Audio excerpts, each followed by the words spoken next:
hear. I'm a little, we'll say it's under the weather. I had a tooth ripped out of my face yesterday, so I'm hanging with the Purdue family, and we're having a great old time. We're here with the boys, small crowd today. What's going on, Justin? Oh, it's been a week. I did try to get a guest. So I was going to invite Paul London on here, but I made him angry because I chanted Brian Kendrick and he gave me the finger. So no Paul London. Maybe next time. Maybe I'll get Brian Kendrick. Maybe I'll get Brian Kendrick instead. We'll get some demographic on him for sure. I don't know if it's the ones we want, but Breezy might actually show up if we got Brian Kendrick. That's all I'll say. Wow. I like it. Let me see this shirt. This is a badass shirt. Oh, is that the John Cena video game one? Yeah. That's awesome. Uri, how's Zachariah doing? Zachariah's doing okay. Went to a lot of wrestling this weekend. We're going to hit it right there. So I want you guys to break it down because you guys went on an adventure, full weekend excursions. Tell me how it went. Where'd you go? Jump in. So what Drummond and I did was we went to Hamilton Friday. A buddy of mine, Caleb, promoted his first ever show called Caleb and His Bucket Full of Wrestlers. And then Saturday we went back to Hamilton to Greektown. And then Sunday we stayed local and we went to NSW at the Hag Bowl. So I think we'll start breaking down Caleb's Bucket Full of Wrestlers. I think Drummond and I talked about this, and I'll let him have the floor in like 2 seconds here. But when you looked at this card, like this is his first time promoting a show, and he had a lot of good names, like local names on that show. He had Tarek, he had Johnny DeLuca, he had Young Jay Lee. Was Pat Boone on the show? Who? Pat Boone? No. I thought him and DeLuca were going at it. And then you had in the main event, you had Rip Impact from Hamilton, The Body from XPW, and former WWE superstar Paul London in a triple threat match. When you looked at the card, you were like, "Oh, this could be pretty good." I don't want to say Caleb threw a Paul Heyman at some point in there and must have given them one hell of a speech, and they drank the Kool-Aid. But those guys put on one hell of a show. We talk about Northern Crown being number one show that we went to this year in Ontario. This might have been number two. Whoa, Drummond, I like that. And I mean, spoiler alert for later. We can just do it now. My banger of the week is that aforementioned main event with Rip Impact, Paul London, and The Body. As I said, what Uri said, probably the second best indie show I've ever went to, and if Tarek versus Tankman was the best indie match I've ever seen live, this is probably number two. Paul London might be better than he was 20 years ago. Paul London, he's still really good. I mean, that match had everything. It had story to it. It had high flying. It had your hardcore spots. It was perfect. It was brilliant. And yeah, the rest of the show, every single match was good. There was a scramble match that may have went on 5 to 10 minutes too long, but everything else was great. And I just want to shout out my new favorite tag team, Steve Brown and Rex Atkins. Now, they were a tag team before, but they rebranded and they're now Sex and Rex. So, Sex and Rex. Yeah. Pause one moment. Let's bring Maddie to the stage. Here's Maddie. Welcome, hey, brother. What's going on, boys? So the boys went on a pretty heavy weekend. They're just talking about the indie shows. They talked about the first one in Hamilton called Caleb and His Bucket Full of Wrestlers. And it was a hell of a show, I guess. Definitely... I'll even shout out, this isn't my banger, but I'll shout out, Drummond talked about the triple threat. They brought in Amir Jordan from NXT UK. Yeah. And he had one hell of a match with Jax Williams. Oh, yeah. Yeah, it was really, really good. Even Tarek and Reverso had a great match as well. Yeah, I was following the Facebook post, and he says he wants another one because he felt that they did great things in the ring. Tarek, that is. Yeah. Yeah. No, it was really good. And All then, right, so that's your first show. Then you yep, head over on Saturday to where? we went to Greektown. Yeah. It was in Hamilton. Uh, the that was pretty good. I think Caleb's show was better. In terms of in ring. But they had good guys like like they're normal, like Bryce Hanson was on there. I'm a big Bryce Hanson guy. They had he faced Vince Valor. They Ooh. had Puff on there. Happy birthday, Puff. Want to shout Oh out yeah, Puff? happy It was his birthday, Puff. birthday. Yeah, we sang happy birthday to him. Impact star Jody Threat was on there. Aiden Prince is starting to come back after his injury. He faced Space Monkey in a really good match. He wanted me to go in there on his behalf and face Space Monkey. I told him he had it, and he did. He won. That's who I wanted to win. And then in the main event, Hold on, we Yeah, gotta I want to hear about the color. that bum Trent Gibson was also on there. Oh Trent yeah, Gibson is watching yeah, this. that You bum got Trent one Gibson. more week, Trent. Jock Yep, Sampson's gonna end your career, yep, and you're going to be hearing Ronnie Millsap in your sleep. that's So right. yeah, The main event was the new Backseat Boys. If you remember early Ring of Honor, there was the Backseat Boys with Johnny Cashmere, who was also on the card, and Trent Acid, sorry. And now there's new Backseat Boys managed by Johnny Cashmere. And they took on the team of Channing Decker, who is the Greektown champion, and a guy who they said more than likely probably his last Canadian booking. So he's probably retiring soon. And that's former ROH World Champion Homicide. Hmm. I got color. What ended up happening was Channing was making his entrance. We were at the front. He decided, without giving us a warning, really, that he was going to do the CM Punk dive. We caught him. He had the Greektown title around his waist, and due to the fact of how we had to catch him, one of the belt plates cut my finger and dislocated my buddy Chucky's finger there. Yes. So we're We'll hardcore. do a eulogy for Chucky's finger to the finger. But yeah, that show was good. Like Greektown always puts on a good show. Mm-hmm. I just don't know, Drummond. If you differ from that opinion, then you can chime in. But I think other than maybe like the main event, and maybe one or two other matches, like the Caleb show took the cake. Nope, I 100% agree with that. And I mean, we told Caleb that when we saw him on Sunday. Yeah, we that was better than Greektown. Yeah, Greektown was good. That main event, again, 2 shows main evented by Steel City Street Fight specifically. But yeah, I mean, it was great. Thomas, there was forks. They were stabbing people with forks. Yeah, they were. There was it looked like kind of a wedding venue, and there was like streamers. They took down the streamers from the roof. Hopefully they. Yeah, they had those big cloth things hanging, those big white cloth things hanging from the ceiling. Mm-hmm. And I'm sure they probably had to pay for taking that down, so that might cost them. But All right, then we head over to Sunday, where you stayed in our backyard for a pretty decent show down at the Hag Bowl. What was that all about? Yeah, that was NSW. So they had a really good show, actually. They might have even possibly taken over in terms of in-ring quality Greektown a little bit, if not definitely on par. You had the returning BMD teaming up with Steve Brown to take on Stratosphere and Bruiser Battersby in a tag match. You had a surprise. So they did the True North Championship with Jax Williams defending against Johnny DeLuca, and right before the match started, they said, "Oh, hold on, we have a third person in this match," and out came Tarek. Yes. Those three put on a show. It was probably match of the night of that show. It was awesome. We I mean, Tarek and Johnny DeLuca and Jax Williams always put on good matches.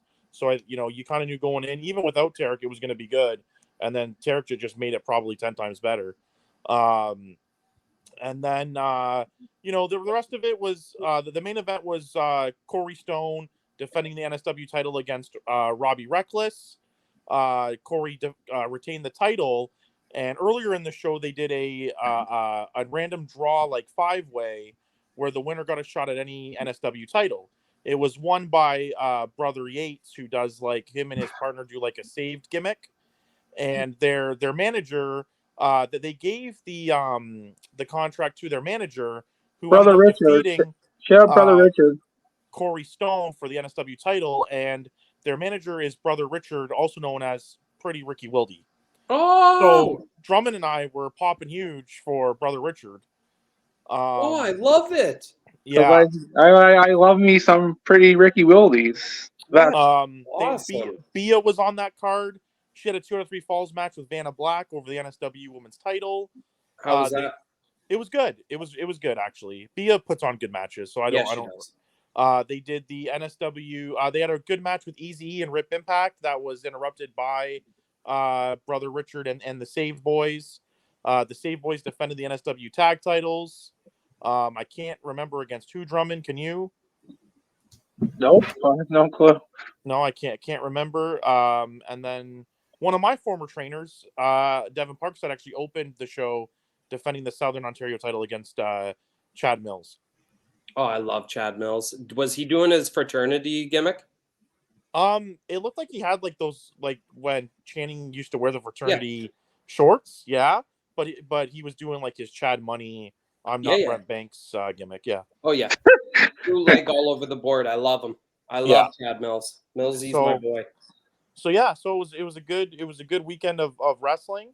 I mean, I'm gonna be honest with you guys, like, I think between the 3 shows, Drummond and I paid about $70 each and got 3 shows out of it.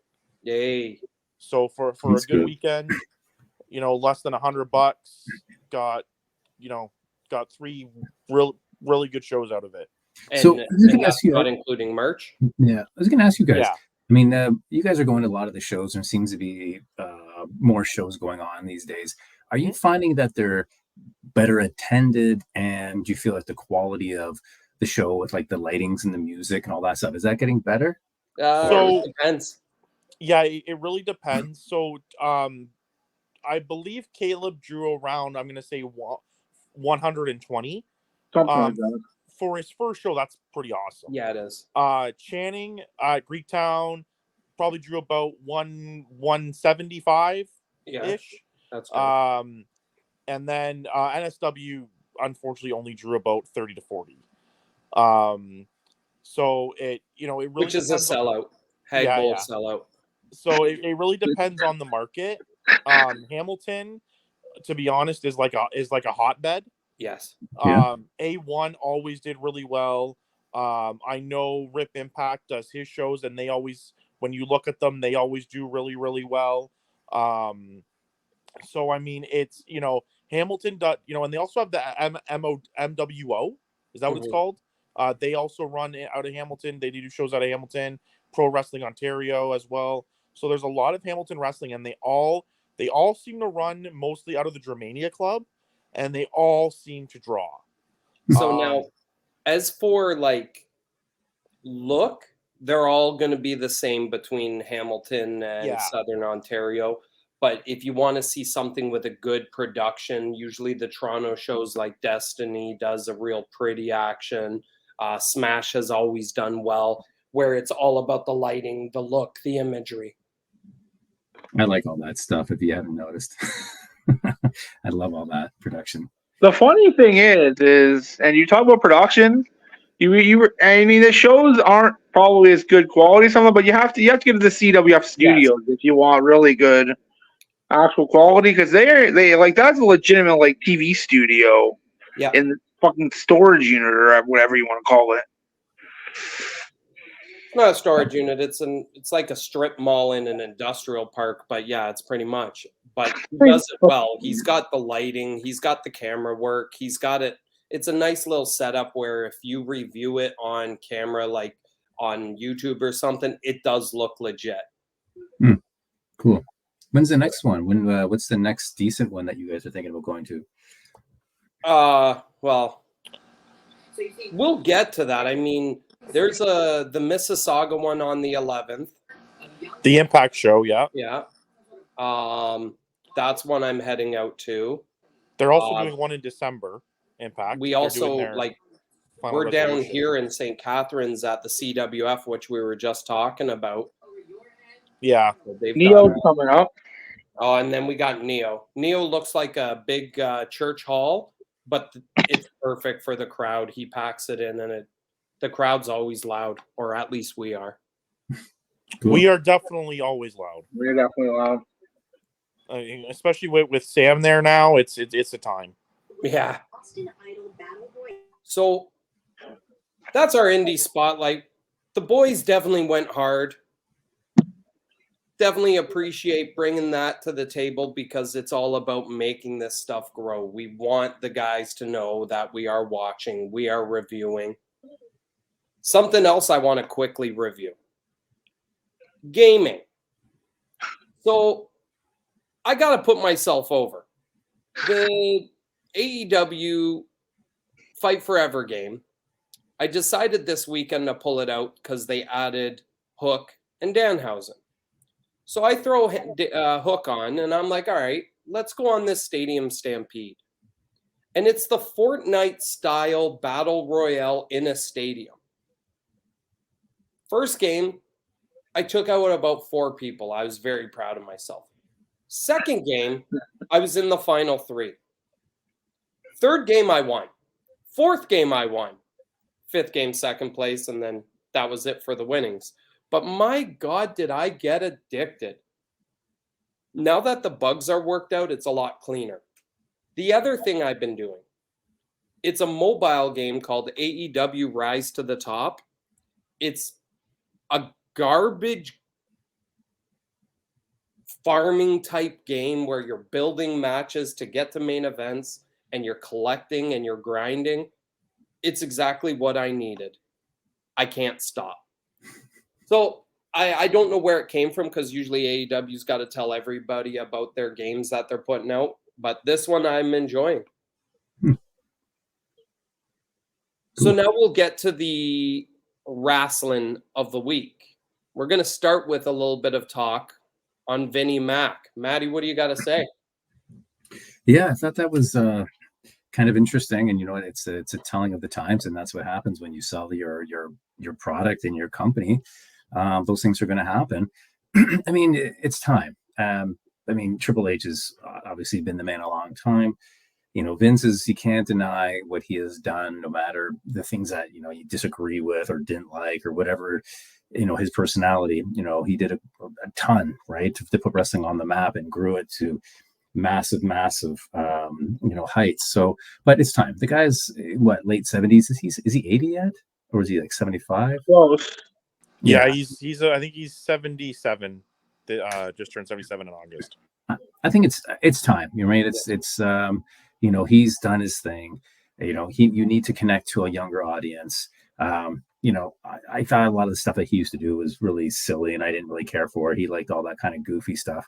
So no, I think it's good. It's time for a change. And why wouldn't you have Triple H as what you're saying sole head? Is enough, and it's time for a change? I was thinking it too. Nice. Yeah. So no, I'm not surprised, right? You know, people are paying how much for that company? It's a big publicly traded company now, and they're going to put the people they want in place. It's not a family-run business anymore, and that's what happens. And you know, we don't know if Vince is okay with him. He might be like, okay, you know, or you know, I know it's probably tough because that's his baby. He was in control of everything, and you know, everyone had to listen to him. And so, you know, but he's a billionaire or whatever. You know what I mean? He's still there. Right? He's not fully gone. But for creative, for creative, yeah. Well, for the time being, yes. Yeah. So I'm not surprised, but I think it's a welcome change. Now, as we talk about big money business runners that run companies, I want to move on to the other guy, Mr. Tony Twitter. Zach, what did you think? Talk to me. So, you know, like, I don't know why he does this. I really don't. You know, I think regardless, like I know Dusty, you've said, well, what if we've talked about, you know, what if he's just doing this as a work? I mean, even if he is, it comes off extremely childish. You know, So what did he say exactly?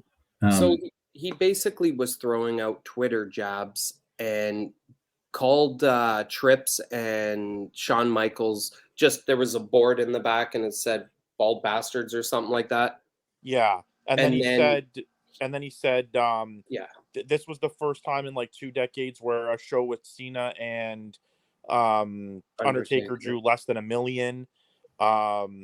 You know, so I mean, like it's just one of those things where, you know, Tony, you did do something right, because they had the most of the end of Dynamite. I think the last 10 minutes they put up on YouTube, and that video, which was of pretty much of Edge and Luchasaurus, drew 1.2 million views, which was the highest rated YouTube video of both shows.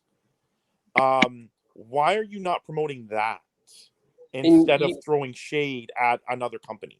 You know, I normally back Tony, but when the first one came out, I was like, tee-hee. Yes. But when he went low blow on Taker, it made no sense. I didn't like, if you are working the angle and you're being that heel manager type character, okay, I get it, but that really made no sense. That's such a Bischoff thing to do. Right. Yeah.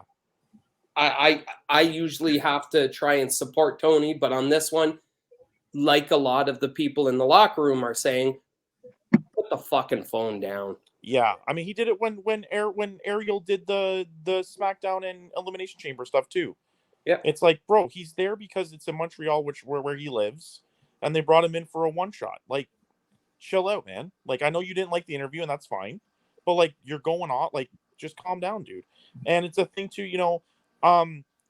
You can still support the company. I have a bunch of AEW merch. I've gone to a bunch of AEW shows. I buy every pay-per-view. Can still support the company. I don't like Tony. I still support the company though, because I want to support the wrestlers. Yeah. Now you said one shot, and that made me think about something.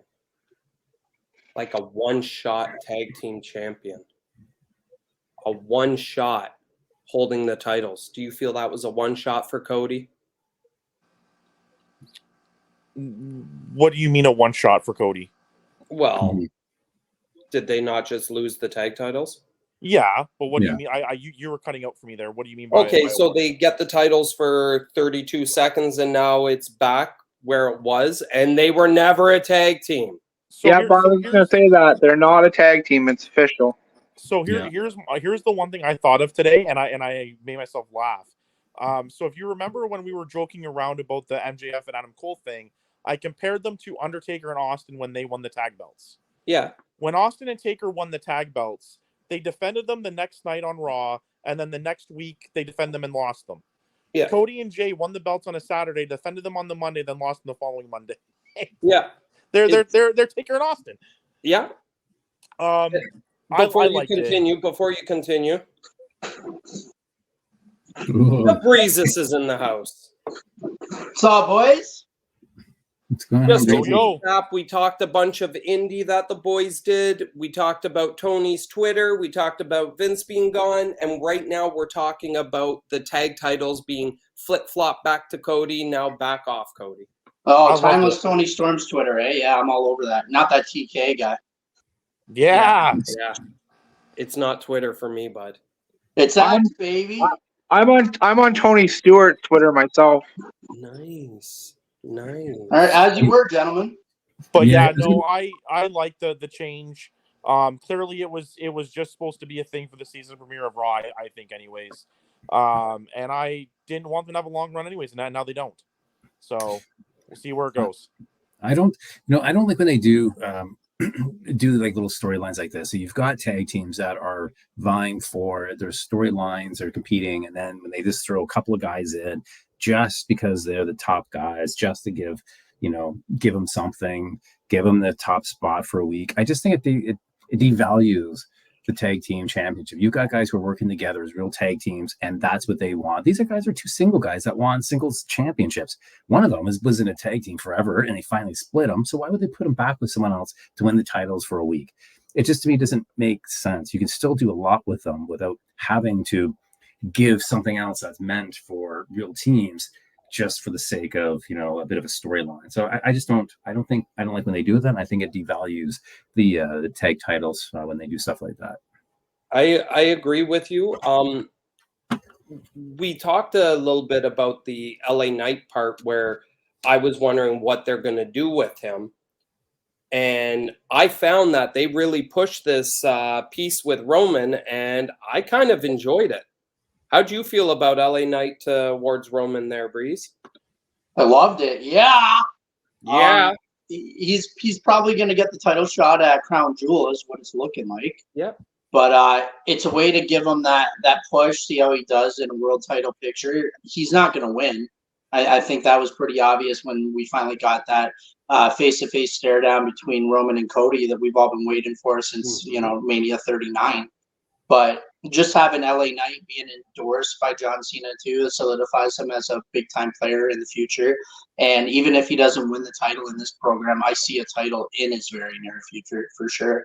But I had nothing bad to say about it. I liked it, and I thought he held his own too at Fastlane with all the other top guys. How did you like his line from John Cena? Loved it. What was that? What did he say? He took a line from one of the John Cena raps about that's how you get, what is it, pushed to the back of the line? No, that's how you. Oh, see, that's what happens when you're on Percocets. Ah! Oh, if you're gonna mention another match, which I actually thought was a great match, was Gunther and Bronson. Like that. I wasn't a big Bronson fan, but I started to come around to it. But man, can that guy work? He was throwing Gunther around, and I think after this match, you're going to see a big push on him because he did really well. I know it was a championship match, so they did put him in a good spot, but I think he did really well. I think Gunther, I can't wait to see who's actually going to dethrone him. But I really like that match. Two big boys, and it was nice to see someone throw around Gunther. That was kind of cool. Yeah, the thing with Bronson is it feels like he is that big guy. He shows up to work and then gets a touch of a push, and then it seems like he's gone. I think, Urai, were you not confused on the release when he got sent? I was very confused on when he got released. And you are definitely right that every time he gets a little shove there, he goes away for a bit. Yeah. And I mean, so wait. He went away. He beat Okada, and Gunther beat him. Does that mean Gunther's better than Okada? Yes. The math makes sense. So as we ran through Title Tuesday on last episode, we don't have much to break down, but in the Rampage and Collision that existed, there was a lot of stuff. I know Rampage isn't one of our favorites, but I gave it a watch because I've had the time. Couple things that I wanted to break down. The Menard thing with Garcia, where Menard seems to be taking over the group and he's not liking the dance, and they're trying to push that dance out of the picture. The dance caused the win, and he said, we need to be taking it serious, and then he walks out. Something's going there, so there's a little bit of storytelling. I'm glad they're using it on Rampage to make it something's there to watch. It's not just a cluster of matches. The other promo that popped up was the Ortiz and Santana, which I really liked, and I'm going to say what it was. So Santana walks into the scene. He goes, where were you for the past 14 months after my surgery? Where were you? Ortiz responds, holding you up. Santana responds, I'm going to end you. I feel by giving them this spot on Rampage, it really gets missed by the majority. But in the video package, it's leading into their match, it looks good. So at least it was done somewhere. That was pretty much everything I took. I mean, yeah, you got Sky Blue and Emmy, but that just builds up to her match on Collision, and we'll talk about that. Speaking of Rampage, so I've noticed a pattern that there's a certain tag team that seems to be exclusive to Rampage. What do you think the reason having the Hardys on Rampage every week exclusively is?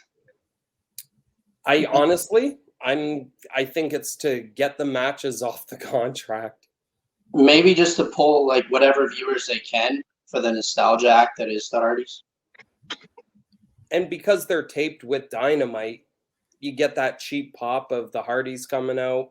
I mean, some people are still gonna cheer seeing Jeff. So yeah, fans are gonna still, not all of them, but some fans are still gonna want to stay in their seats to wait to see that entrance.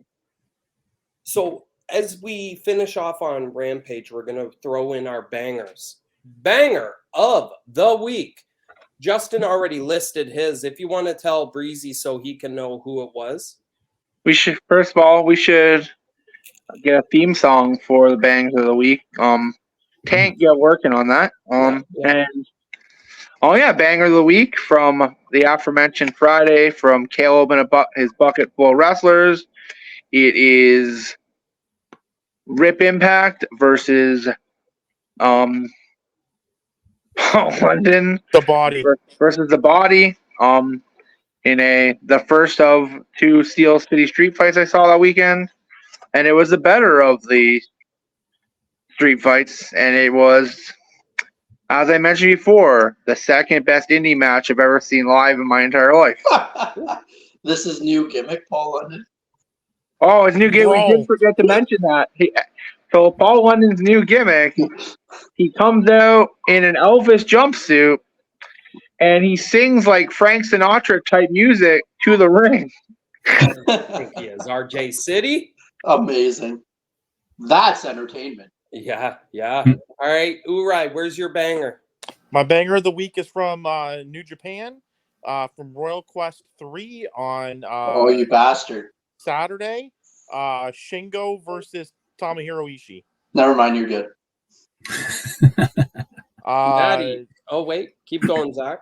Yeah, that match, I think that they've definitely wrestled before, but I don't know. They beat the crap out of each other in this match, and there were a few times where you thought it was over, and it was not over. And they were just the co-main event.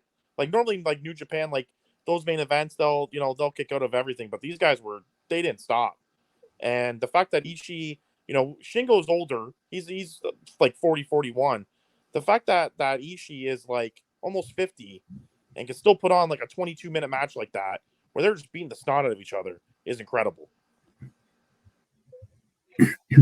This is one show I haven't watched yet, and I'm definitely going to, because this is the one with ZSJ and Osprey. Yeah. Spoiler alert. Yeah, well, I'm gonna watch that show. That's next. Maddie, where do you got your banger? Is it the Bronson, or do you got something else? Yeah, no, I should have saved it, but yeah, I'll go with that one. I thought that was most entertaining one surprisingly entertaining for the week. Yeah. I dig it. I mean, it was a great match, and I mean, it's funny. I had been off of WWE for so long, but something's different in the air, and some of the guys, and it's like they're listening to the fans, and that was a damn good match. Breezy, what do you got? Maddie, it was too damn good. You just couldn't hold it in, bro. That was a banger. That's an honorable mention. Just the fact of Gunther getting him up for the powerbomb was absolutely insane. But I'll divert back to what Urai said. New Japan, Royal Quest. You mentioned it a little bit. I mean, Zack Sabre Jr. and Will Ospreay for the United Kingdom / United States, whatever you want to call title. Unbelievable. Yeah. And honorable mention to Swerve and Bryan Danielson. Mm-hmm. But yeah, Zack Sabre Jr. Will Ospreay, 100%. I gotta see that. Mine, I go off the board. I go to MLW. Minoru Suzuki versus Jacob Fatu. Was it an amazing match? It was a good match, but there's something about Jacob Fatu that I love. That Samoan Werewolf is next level. I wish he was on a program that was more TV time so everyone could see what he's doing. But Minoru did his thing and they worked well together. It was a lot of fun. Yeah, Jacob Fatu character, there's something about his blood. I just can't line it up. Nope.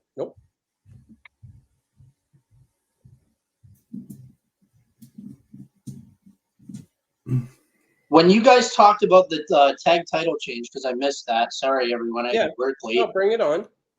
Did everybody hate the title change? I enjoyed it. No, I think the whole idea was it shouldn't have happened in the first place. Yeah. And Why? Because what was the point? There was many points. I'm indifferent, to be honest. Okay, so I'll list some of them. So it immediately caused friction between Jey Uso, Sami Zayn, Kevin Owens, right? It got Cody back into the Roman picture, which, as we're gearing up towards Royal Rumble, Survivor Series, WrestleMania, you got to get Cody back into that scenario somehow. You also got War Games right around the corner. And then also this figures into more of the issues with the Kevin Owens trade. So, I mean, and also you had a title change on a pay-per-view, which they haven't been doing a lot lately. So it keeps people wanting to be like, oh, okay, maybe I can't miss this one. Because if there was any ever going to be a missable one, it might have been Fastlane. But now, because you had that title change, even if it was just for 1 week, 10 days, whatever it was, it's like, oh, okay, maybe I won't miss the next one, like Payback or whatever. So Over the Limit, one of Urai's favorites. So to rebuttal you on your points, because I agree with what you're saying, but I'm going to piggyback on Maddie. Because the whole idea is there's a tag team division. There are many tag teams that only wrestle as tag teams. I'm not comfortable with using the tag team titles, which are the pinnacles of tag teams, as props to lead to main events. I would rather them be used to be part of the tag team division. It's not just that, not to interrupt you, but only the tag team champions can go on both shows. Roman can't go on Raw. So to have Cody intermingle with him, he had to have a tag title. And they got the tag titles to get a sniff at something that's going to happen in a couple months. They could have done it in other ways, no? And not only that, but to piggyback off of what you said there, Dusty, about you don't like to see like they have a tag division, they shouldn't use those as props. I agree with you, but this also isn't the first time in any promotion. Oh, of course, that this has happened. So I'm glad they didn't have a long run. I didn't want them to have a long run, but I'm not gonna harp on it because it's not the first time and it won't be the last time. Also, Brandon, you missed my comparison. Jay and Cody are the Undertaker and Steve Austin of this generation, based on how long their tag title reign lasted, and based on the fact that they won the belts, defended them right after, and then defended them next week and lost them. Fair. Shout out Fully Loaded 98. Yeah, buddy.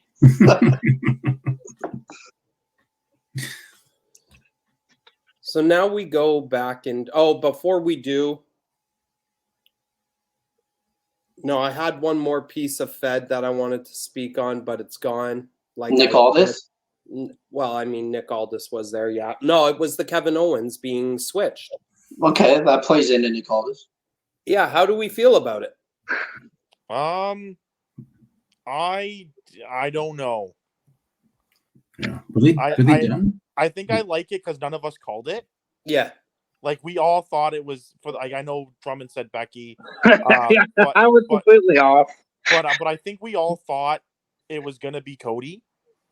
And I'm so glad, I'm glad that they're going a different way with it and it wasn't so obvious.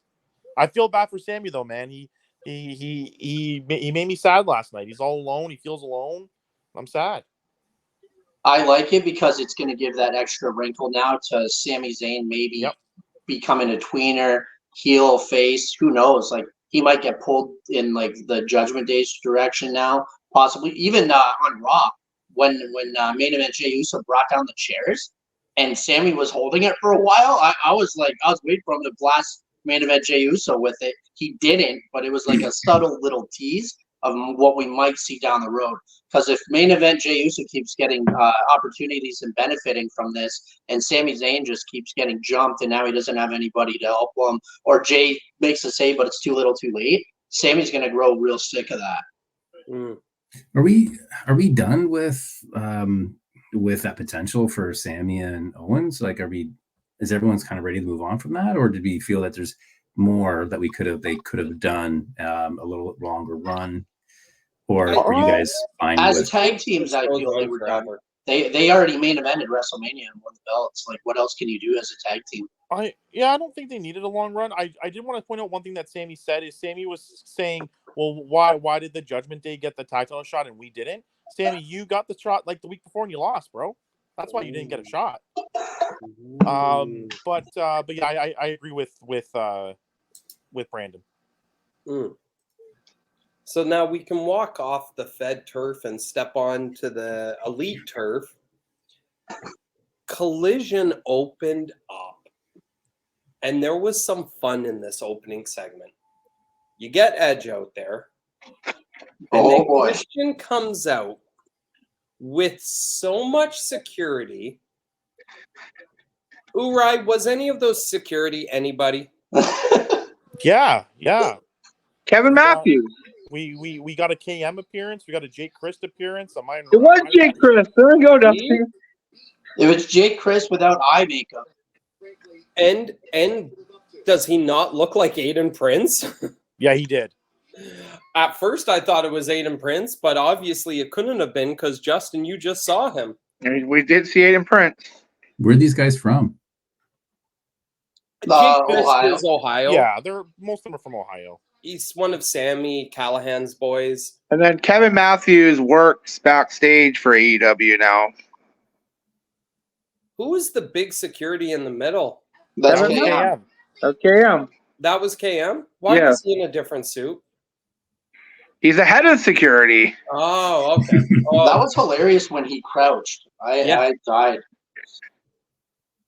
I enjoyed it too. So then you get a lot of talk between the two. Of course, Christian's next level. Edge is just playing ball, making it creative. Who? And shut up. And then out comes Big Cass and Ricky Starks. Who? Yeah. Who? But the tag champs that got really good was between Ricky and Adam.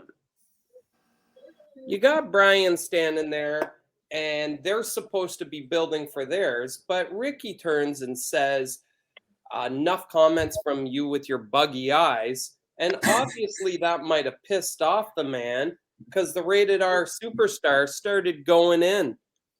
Ricky might have veered off script a little bit there. Oh, they definitely did. Are you saying that you disagree with Eric Bischoff's comments? Oh, please tell me. I do not follow him on anything, so I can avoid it. But I don't either. I read it on a dirt sheet. But he pretty much said that based on the fact that Edge is positioned as a veteran babyface, he did not cut a promo like a veteran babyface should and should not be cutting promos like that. Yeah, he seemed disgruntled almost. Like he shouldn't let the younger guys face him. Like he's above that, in my opinion. He's Adam fucking Copeland. Like the fact that legit got to him in front of a live audience on live TV, not a good sign. Oh, I thought it was fun. It was fun, but this is the difference between a talent making comments and the other freaking out. You know, Edge and him got in the backstage, and I'll always call him Edge, so you can keep trying, but he's been Edge for too long not to make the slip up Freudian style, right? Fair play. But do you think they had beef? I don't. No, not until that point. But I'm saying they went to the back and probably go, ooh, that we might have business in the future. That was fun. I don't think that was I can't believe he did that. Now I'm going to go out and call him out. Like, I don't think there was anything out of it that hurt Edge's feelings, and Ricky had fun with it. All of the comments are what's online anyway. Yeah, I don't think anyone was saying that Edge had an issue with it. I think it was more just the delivery of the promo. Because I mean, even when Ricky made the comment towards Adam, and Adam rebutted, he kind of slipped up on his words a little bit. Yeah, he did. Because he was taken aback. He was actually taken by surprise. But calling him a bootleg Rock is not like elevating Ricky. Like Adam's there to elevate talent. Yeah. And I felt like that just didn't help him. But could that give you a reason for their match in the future? Absolutely. I don't think that specific. I would watch the match regardless. So that promo, I don't think did anything in terms of me to go, oh, I want to see that match now. But it had that Jerry Springer feel to it. Though? Did it? I is this was popping. Time? Is this the I first was time? Laughing. Is this the first time someone's called Ricky a bootleg Rock? No. Exactly. But I will say the over the edge comment was pretty, like, the one thing that I will say out of it, it did make Ricky look better because there wasn't a slip on the new boy. Ricky was throwing just as fast, if not faster, with better comments. But didn't Kenny Omega make an edge pun last week too, when they shook hands? So I mean, every time Edge cuts a promo on someone, or Adam cuts a promo and someone cuts him off, we're gonna get an Edge pun? Why not? Because why? You didn't. What else are you gonna do? He's been here for a second. Everybody knows him as Edge. Why wouldn't you go at the low hanging fruit? So if Undertaker shows up at Dynamite next year, we're gonna get people rolling their eyes in the back of their head and saying "Rest in peace" all week. Sure, that's silly. Except it's silly. You want to do it once? Okay, I think it's irrelevant. You want to do it once? Okay, I understand. I don't want to see it every week. It's gonna get redundant quick. Except for copyright purposes, it'll be rest in peace, as in PIECE. Give peace a chance. In the end, this was really. It kind of builds for the end of the show because it's where we are. We're putting matches together. We're telling stories among multiple wrestlers. I'm enjoying the way that it's going. It didn't hurt anything for me. I thought Christian looked brilliant. Edge is Edge. Adam Copeland's Adam Copeland. Sorry, Breeze. You're good. I mean, I enjoyed it. Then we go into something I enjoy again. Damn near my banger of the week if they got a little bit more time, but Willie and Joe did not see that match coming. Did anybody enjoy Big Willie and Joe? Yeah, it was good to see him on AEW. Like, has he been on Ring of Honor? I assume so, right? Yeah. Yeah, that's the first time I've seen him actually on AEW because I don't really follow Ring of Honor. So I thought he had a good showing. And you keep giving Joe these legit wins. It's only going to help him, whatever they're building towards. But yeah, I thought Willie Mack stood in there with Joe and had a good match and had a good showing that maybe he'll be back. I'm not too worried based on his age. I just like you said, having Joe, and I think this goes like, is he under contract? Do you know? Would you assume he is with the ROH? Willie Mack? Yeah. Yeah, Willie Mack signed. Okay, so they use somebody they don't use to make Joe look good. That's something that we don't usually see, and I thought it was pretty tasty. From there, we go to super flexible CJ talking about getting more talent so she can manage. And I'm like, oh my God, I don't want to see this. Mhm. And Action Andretti walks up. And I'm like, okay, I want to see this. This is something.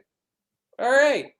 I had the exact opposite opinion. I was okay with it until Action Andretti showed up, and then I said, oh, this is going to be awful because Action Andretti.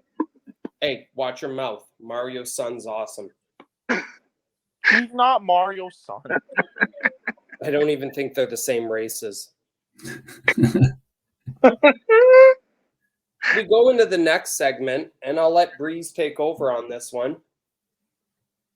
Fallen Angel, Christopher Daniels, CD versus Rock Hard, Juice Robinson. Guns up. Tell me about it, Breezy. Guns up, man. You get Juice on TV. You're pushing towards the Dynamite Diamond Ring Battle Royal. And I like how they very nonchalantly brushed off the whole quarters thing with the whole, all the politics. I'm not going to get into it. But I felt that they justified it very smoothly without having to bring up the bullshit by just having Jay White propose with a bullshit little knockoff ring. And then you legitimate the left hand of God because he just throws the ring away anyways. He's like, this is enough to take you out, MJF. So now they don't need to roll the quarters, and they're still rolling with that storyline. Yeah, it was good. I want to, just before you go, Maddie, you said legitify. Yeah. I don't know if that's a word, but I like it, and I'm going to use it. Maddie, what's up? I was going to say, is there any 4 guys that are having more fun in wrestling right now? Like, no. Those guys, and I love, and I really hope they keep on bringing the stand-up. I love it. I love that the stand-out, the big cutout is still there every scene. And they're just having, like, see, that's the fun. That's when guys are generally just like, they're like, just go at it. I think they're funnier than like Rod, the whole like Roderick, the next one. That's funny too. That's got some funny bits. But the Bang Bang crew, the Bang Bang Club, whatever they're called now, Bang Bang Gang. Yep.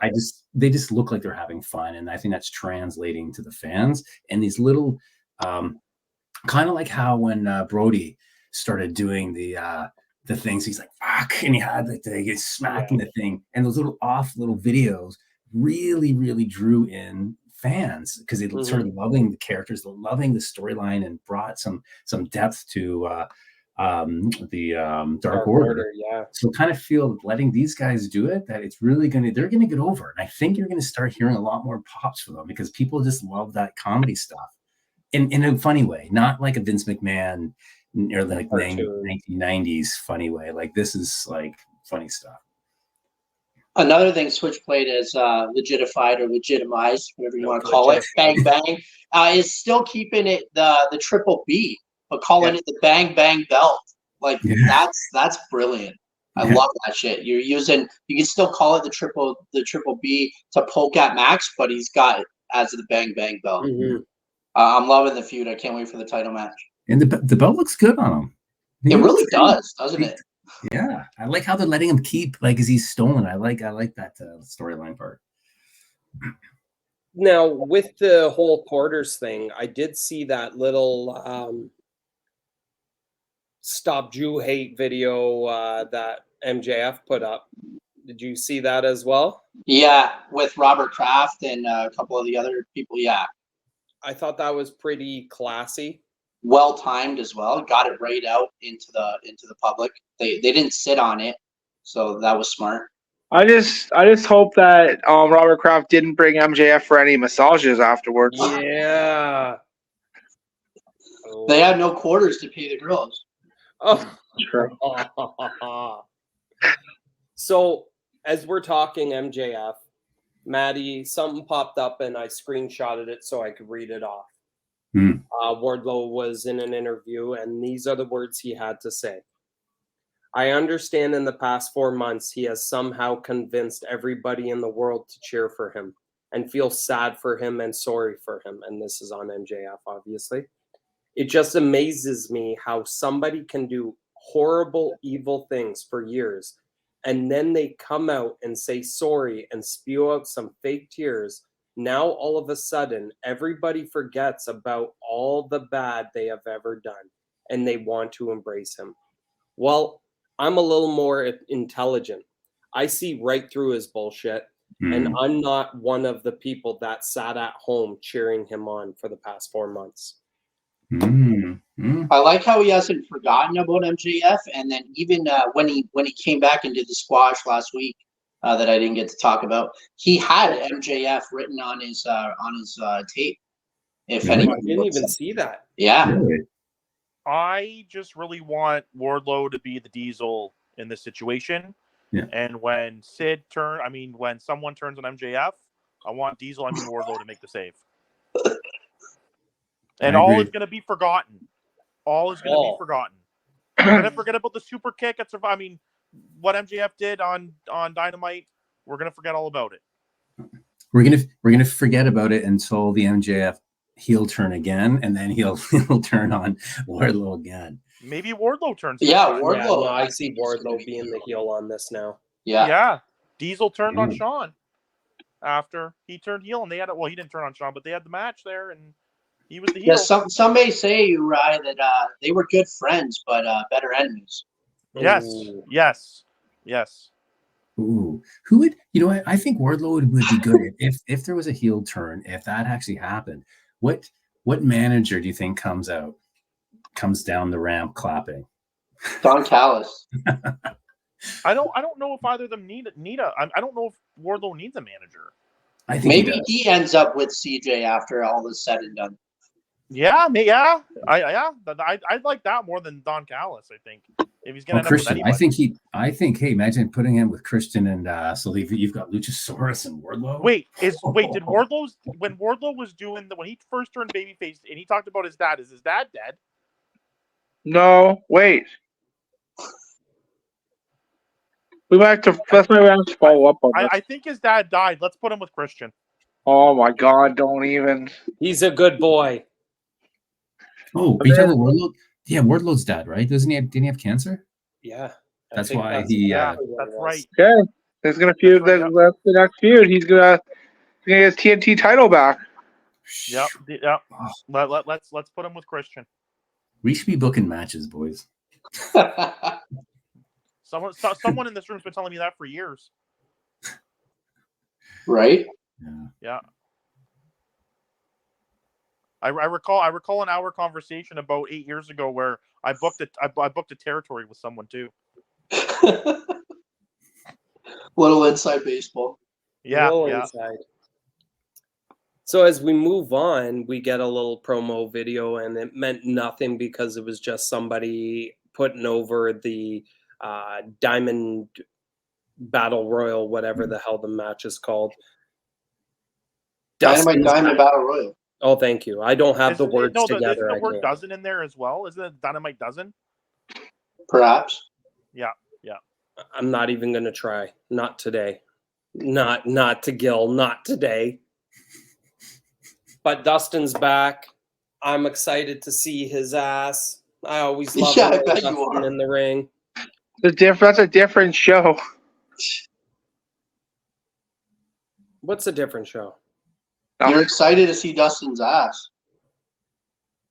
I just look in the mirror and I see Dustin's ass. But speaking on the name, they announced today the Micro Brawler pre-order, which I'm definitely ordering on Friday, because it's Dusty. Dusty's got his Micro Brawler and 4 shirts roll out, and they are nice. Call me when they do a natural Dustin Rhodes Micro Brawler. Dusty Rhodes? Yeah. American Dream, baby. Oh, I thought Micro Brawlers, I thought they were only AEW. They're not AEW specific. They're Pro wrestling tees specific, which goes back to the family. So if WWE no longer has the rights to any of the Legends stuff, it's just going into Mama Rhodes' pocket. So I dig it. But I mean, she has a contract still with WWE. They just released a new Dusty Rhodes shirt. So then, who knows? Maybe Cody cut the deal so his mom could make a couple extra bucks. I don't know. I don't know why, but I'm happy. Speaking of along the lines of like figures, have you guys seen these? I think they're called like Big Rubber Men. Big Rubber Guys. Big Rubber Guys. Yeah, and the Andre and the Randy Savage look pretty cool. I think it was like pre-orders were like $56 each, but it looks pretty cool. They've got Andre that can come in the dark blue singlet or the black one. So they're just like LJNs. It's They're through the people who created them are the Major Wrestling Figure Podcast. So it's Matt Cardona and Brian Myers producing those figures. Oh yeah, and there's Ric Flair. So who else do they have? Because I've just only seen these guys. Well, they have themselves. Yeah, and then I saw Ric Flair. I think they have Jim Duggan. I'm pretty sure. Yeah, I'm looking at them right now. You got they have Captain Joe's Shoes, but that's you have to know the Major Wrestling Figure Podcast to get that one. You got the Demolition. You got Sergeant Slaughter. So Macho Man. There's a couple of them here. Ethan Page has a figure line too. And I think the person who's doing the artwork for the Big Rubber Guys is a person who did the artwork for the original LJNs as well. Ooh. Yeah, that's badass. Demolition looks pretty. No, they do. I was always irritated as a kid because they only came out with Axe, and I didn't ever understood how they didn't come out with Smash. Smash did have one as well. Waiting on Crush. Smash did have one as well. They just never got released together, but they were part of the same series. Yeah, it was just always harder to find. Yeah, I don't know what that. Smash did have a figure. I don't think it was part of the original, like even the Black line. Yep. Yeah, look it up. I have both of them. They're in a closet somewhere. Yep, they were both part of the Black line. I've never seen that one. Let's see. There he is. It's literally the exact same guy with his arm going the opposite way. Yes. Yeah. When you brought up Sky Blue earlier, what's going on? Is she joining House of Black? Let's wait till we get to her match because I really want to talk about it. I thought I missed that because you mentioned it earlier. We're not there yet.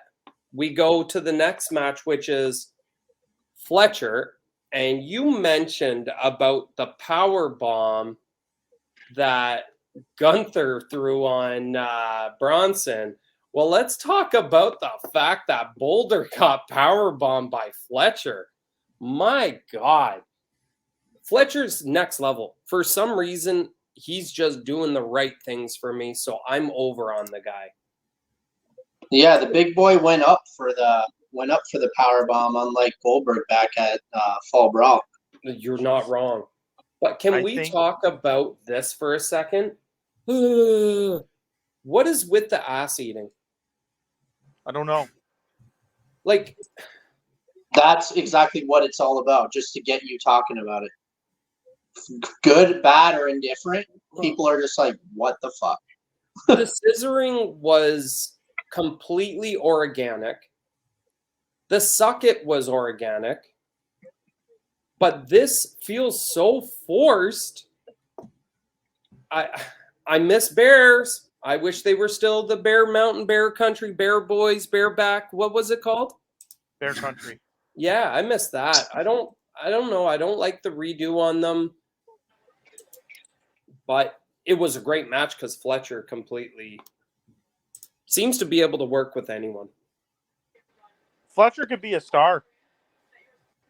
I honestly see it. What is he, 24 right now? Gain a little more size, get a bunch of more matches under your belt as a single. I really see him.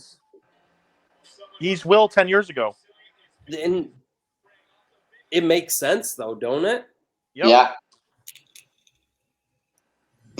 So then we go into more organic silliness with the Acclaimed and Daddy Ass. And they talk about the whole MJF and the Twitters, and they say, you need to work on your socials. Here, try it with Renee. She's turned off, walks away. Oh my God, I was giggling because I don't know what it is about Caster. He's borderline inappropriate on everything he says, but it's tongue-in-cheek hilarity because I always am laughing. And you don't know what team he plays for. Not that there's anything wrong with that. And that's what they were playing on there too, because Billy was like, I can help you with the ladies. And then he's like, and I can help you with men. And I was like, oh, I'm into this. I love this. Oh, yeah. playing to the whole man crush of MJF. It's funny.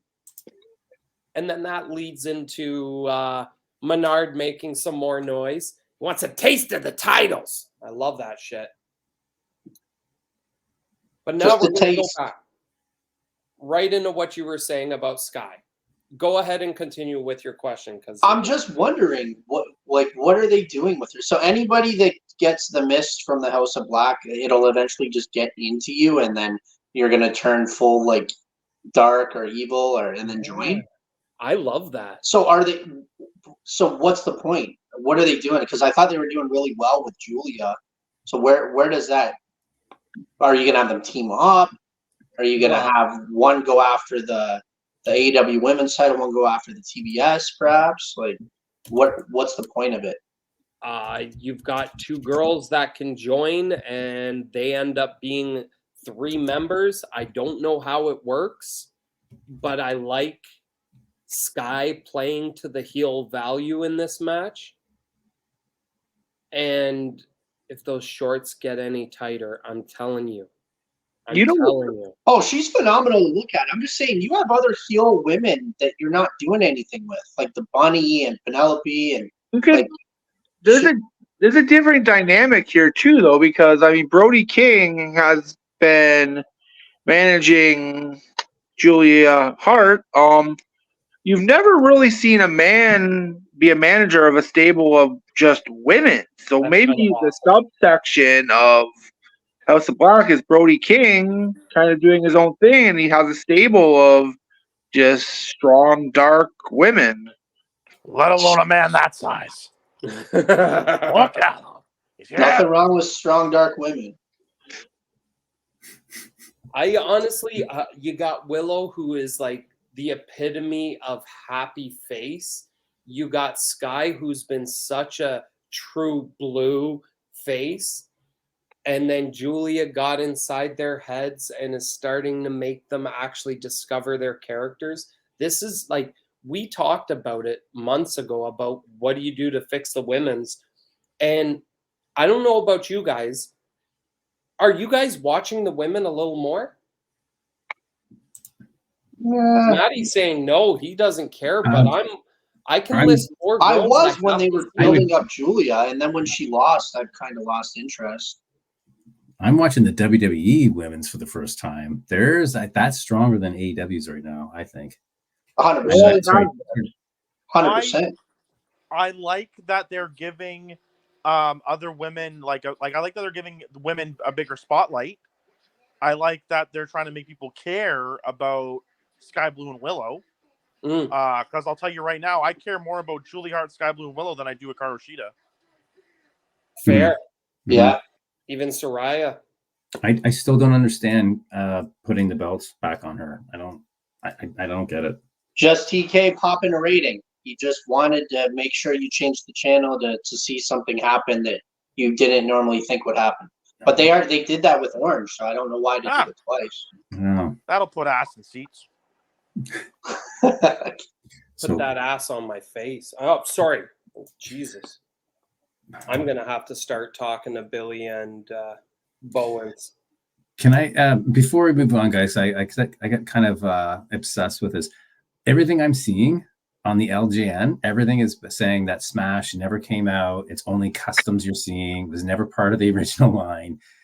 Even going on All Demolition Wrestling action figures, and he's not there. It's just custom. So I'm not convinced that he was ever officially released. He had plans for it, but it was never fully released. Not in the line. He had red face paint. No, but it doesn't. He's still the same. It's just Axe. You can see Axe is in 2 different packaging. He's in the regular blue, and then they came out with the Wrestling 989 on the black card back. But everything else is saying custom. It's Smash was only ever a custom. And that's all I got to say about that, and we can move on now. Yeah, there's a huge.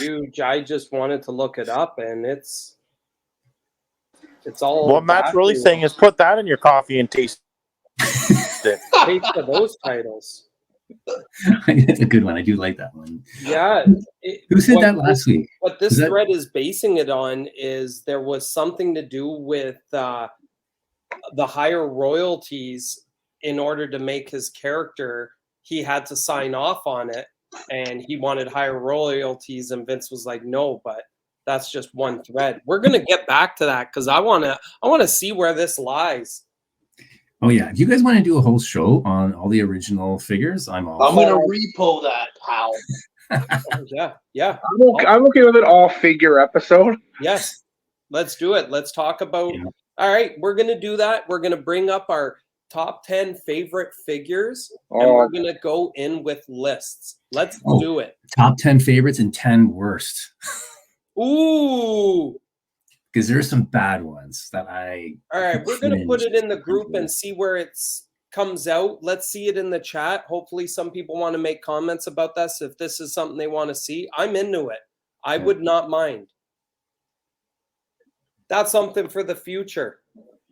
Somebody who has a very bright future had the next match. This new guy, let me look, Keith Lee. Keith Lee had a match. All right. Then we go to Miro. And boy, did that Action Andretti piece end quick. Miro has him and just throws him aside. And I'm like, now I'm interested in what's going on. So CJ's going to pick somebody and Miro's going to squash them. This is different. And it'll all lead up until it's somebody that's a formidable adversary opponent. Like Wardlow. Yes. And then like Bobby Lashley. Oh, never mind. And then they're gonna do a wedding angle, and they're gonna do the cuck angle all over again. AEW this time. Oh my god, that was terrible. No more weddings, please. My God, by God, no more weddings. I can do one more wedding. As long as the only one that ever mattered was Macho Man and Elizabeth. Billy and Chuck. Yeah, I was just about to do that, but what if Bowens and his boyfriend ended up getting married? I'd watch that. That'd be cool. What about Indy Hartwell and Dexter Loomis? Nothing happened at that wedding. Also, I mean, I definitely don't want to see a proposal after the Sammy G and Pam thing. Justice for Pam. Oh my God. Justice for Pam. Sammy's still not cleared, after the concussion. Yeah. So what I saw they showed the things with the electrodes on him, but what match was that, or how did he get hurt or concussed? The 6-man at Wrestle Dream. Oh. What happened? I can't remember. Was there a specific spot? Jericho took him out. That bastard. Hey, you mess with the Ayatollah, bud. Speaking of messing with bulls and getting horns, it smells like they're back. I don't know how I feel because there was no point in them even being gone. They're not repackaged. They're the same crew. Just get him back on TV, goddammit, so I can raise that fist with Breezy. Well, LJI? LIJ? What are we talking about? LFI. Yes. LFI. La Faction. What about LFO? That's what I said last week. Don't take my jokes, Drummond. What about I AFI? went with LMFAO. Party Rock is in the house tonight. Don't say that copyright. Oh, hold on. California Girls. No. Oh man, what was that song? I wear Abercrombie Fitch. Yeah, that's LFO. New kids on the block. Chinese food makes Make me sick. sick. Yes. Yeah, that's LFO. That was a banger. I want them to tour. So we go to the main. And Justin, how did you feel about the main? You're looking at Christian versus. Wait, I want to say something about the LFI thing. Yes, bring it. So I understand that, like, I believe Roosh was kind of doing the AAA thing, and he was kind of injured there before that, which is why they weren't on TV. But what I want to know is why like a month and a half ago they had a vignette, and then only two three of them, where Preston and Dralistico were in the warehouse.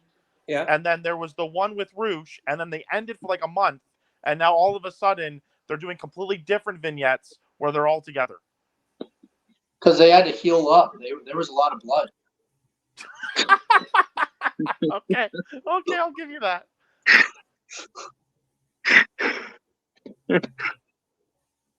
We'll continue on to Justin. Tell me what you thought about the Father of the Year versus the American Dragon. So I'll just say this: there's only ever been twice in my entire life that I've ever cheered against Bryan Danielson. First was at WrestleMania against Kofi. The second was in Buffalo when he faced Hangman because everyone was booing Hangman. Until now, where I also cheered him because he was facing Father of the Year, Christian Cage, the best professional wrestler on the entire planet right now. Mm. I mean, it was brilliant. This probably was my TV banger of the week, if that's the thing.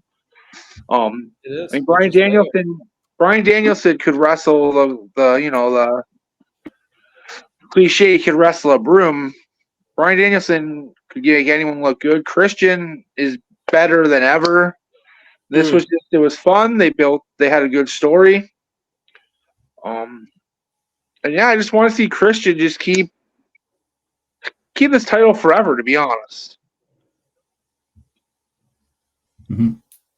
The match ends up, obviously Bryan takes the L, but obviously not clean. And then we get this Attitude Era run-in craziness again. How are we feeling here? Is this getting old? Are we going to need to start seeing some finality, or are we just going to keep going with this, start the show with this is the guys involved, and the show with everybody in the ring? I'm good with it because it's on Collision. You're not doing the same thing on Dynamite. True. And Collision, we've been talking about it for weeks. Collision has been really following that blueprint of the Attitude Era, Monday Night Wars, Nitro, and Raw. So I think it plays into that whole standing out on its own and trying to bring in that fan base as opposed to the newer fans that just want to watch Dynamite. Because I feel like most fans aren't watching both. And it kind of reminds me of the Ruthless Aggression era when only certain fans were watching SmackDown because it was better wrestling, and other fans were watching Raw because it was just better storylines. So it's kind of like that.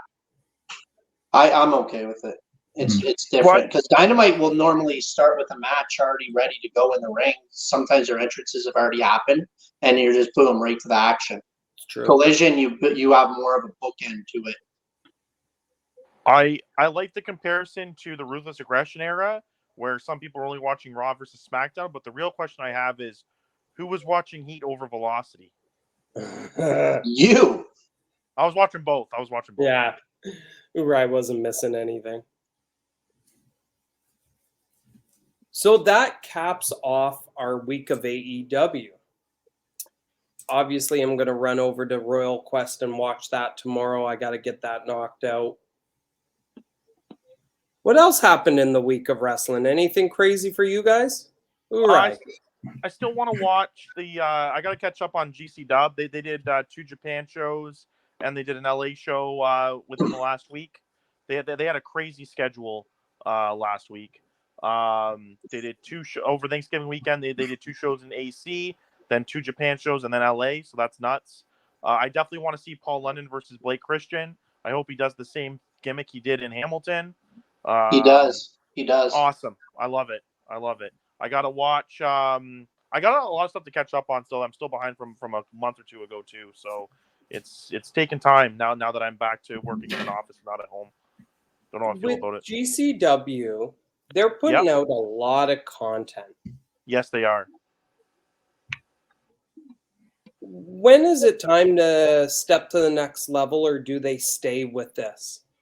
I think I think it depends on money. Like, what do you like? I think it depends on money.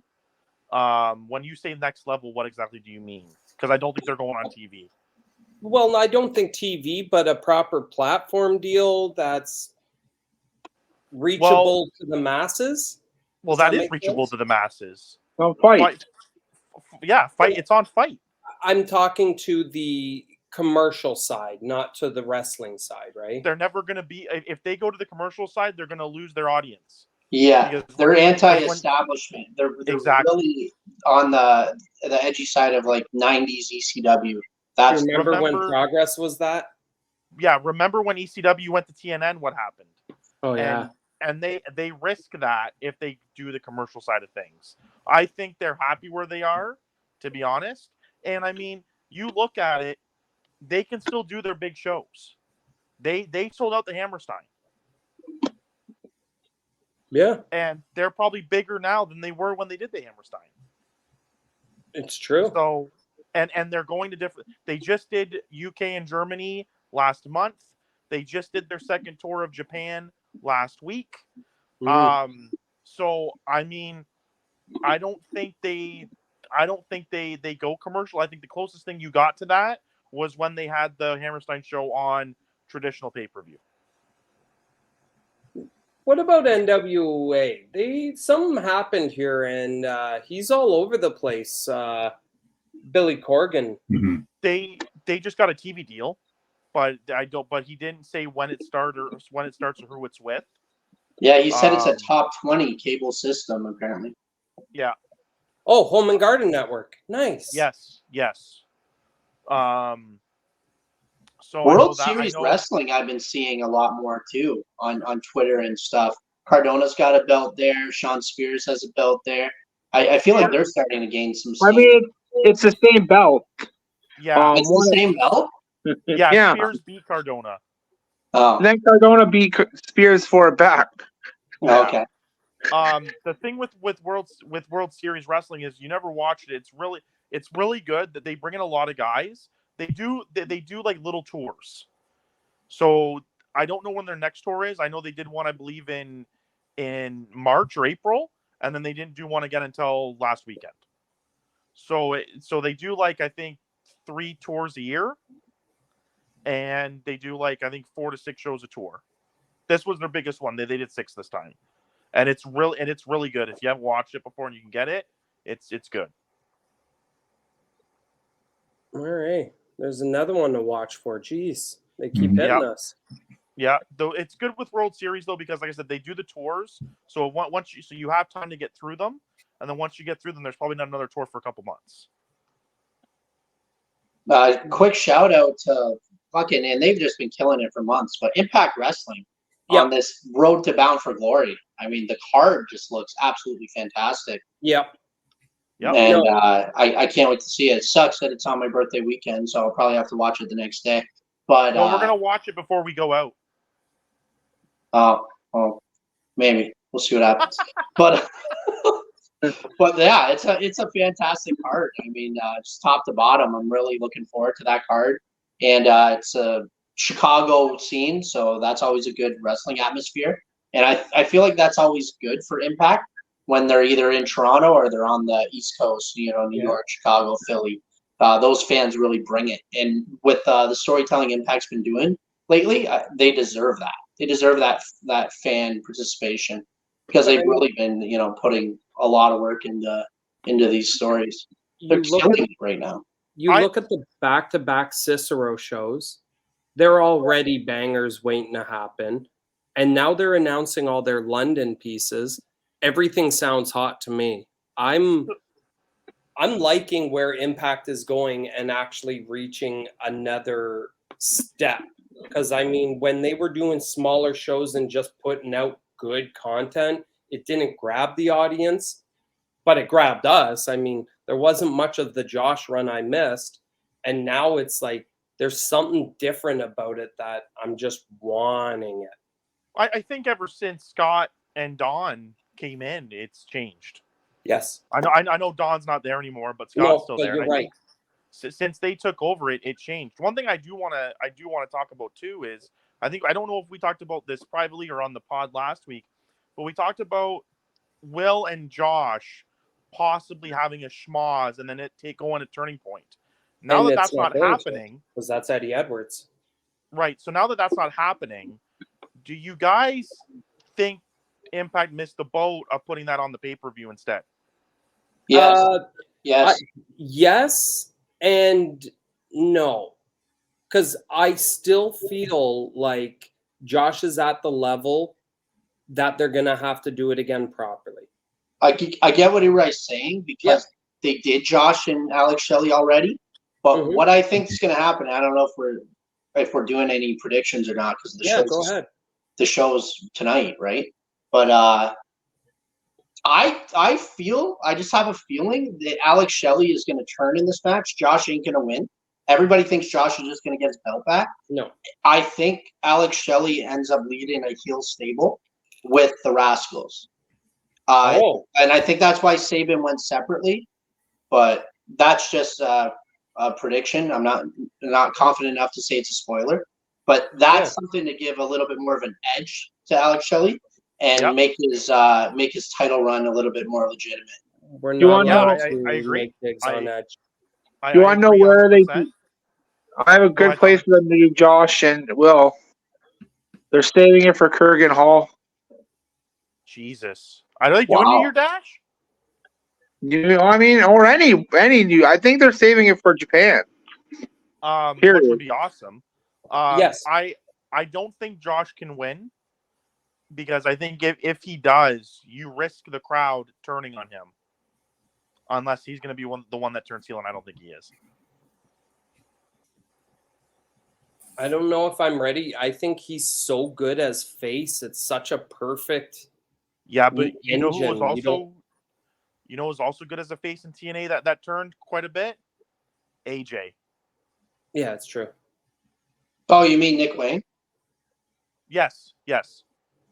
Absolutely. How about that meme going around?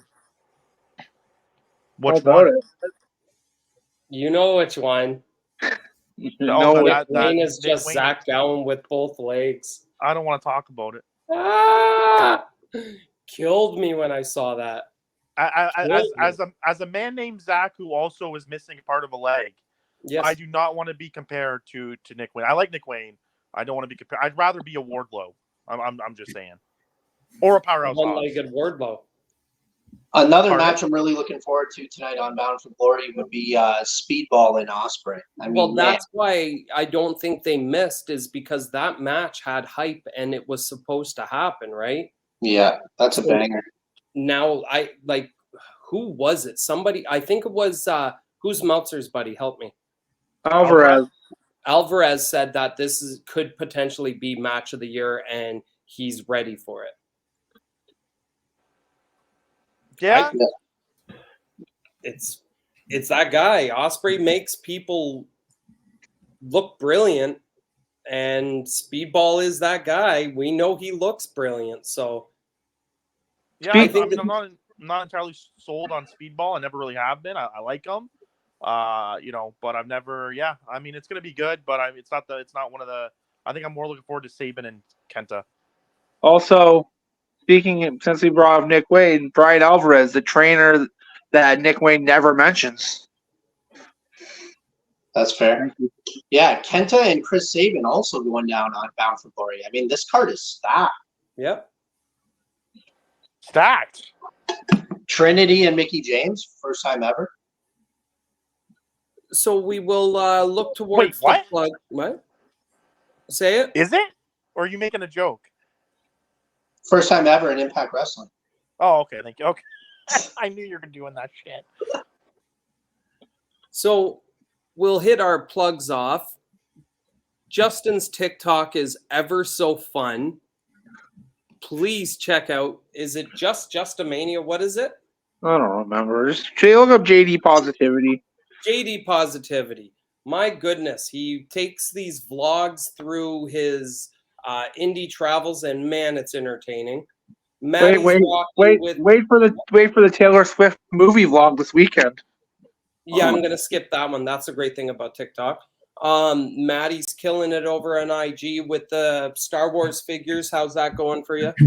That's good. I just want to give a plug when this airs Saturday. The 21st. is actually my birthday. Yes. And we'll be going downtown. I found at a place called the Piston, which is on Bloor Street West. We're doing it. I found it's a 90s video dance party at the bar, and they're doing everything from 90s like hip hop, the dance, and rock. So like so you know that it's all like Red Hot Chili Peppers, Nirvana, Pearl Jam on the rock side, and so I think it's going to be a kind of a fun night. It's going to be it's going to be one of those sing along nights, right? I know. Sounds like those I know. old Y dances, boys. I know what we're doing for Breezy's birthday now. Nice. Nice. So you both are birthday boys coming, eh? Yeah, happy birthday, Matt. Hey, when's yours? Thanks, Zach. When's yours? Mine's the 24th, but I'm celebrating it tonight, 21st, because it always gets hijacked by Halloween. So if I waited to do it on the 28th, it would get stolen. And yeah, I'm doing it big tonight after UFC. Oh, that's my brother's birthday's on the 24th. Oh, nice. Small world. You My whole said you're doing family's it big October, after actually. UFC? We also share a birthday with Drake. Oh, that's the most important one right there. yes. Yes. Speaking of Drake, I was really enjoying his son's freestyle. Breezy. You know where to find him. It's the Burjosk. Check him out on the socials. Urai doesn't socials, but you can follow his OnlyFans. Normally I hit you with the dusty finish, but we're not doing that tonight because Urai, go ahead. Until next week, enjoy the refreshments.